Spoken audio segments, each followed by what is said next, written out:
YouTube, and thanks for watching Junkworks Garage.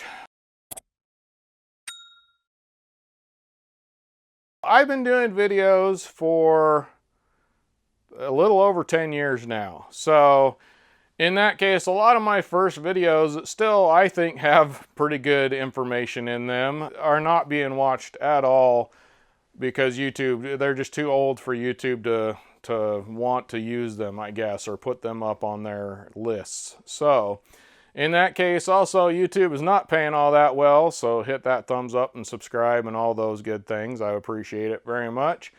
But I am going to take some of those and revamp them because I was not near sadly, I was not near as good as I am now with videos. Also, since I've changed the name on my channel, some of those older ones have my old channel name, things like that on. So I'm just going to kind of cut some of that stuff out, cut some of the talking out, and try and make them a little bit better as far as the editing is concerned. Without further ado, I hope you enjoy my older video here. I know you can go buy those coffee cup things that keep your coffee cup warm, but I'm going to tear this apart and see if I can build one of those out of this. We'll see.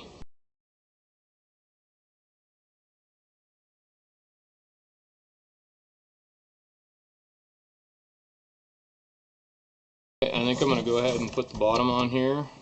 And the switch is broken, so I'm going to have to figure out a way to just make it so that switch is always on.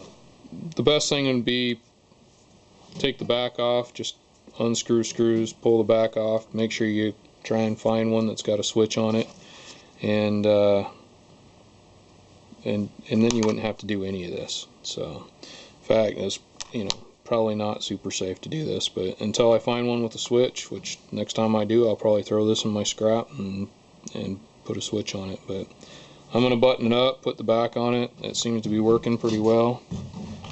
Just set your coffee cup on it, and like I said, this has been a good probably a couple hours here sitting on here, and it's plenty warm and not too hot, not too cold. Well, hopefully you enjoyed that and got something out of it. Now get out there and get your junk working. Thanks for watching Junkworks Garage, where I'm proud to say I'm a jack of all and master of none. You all have a good one.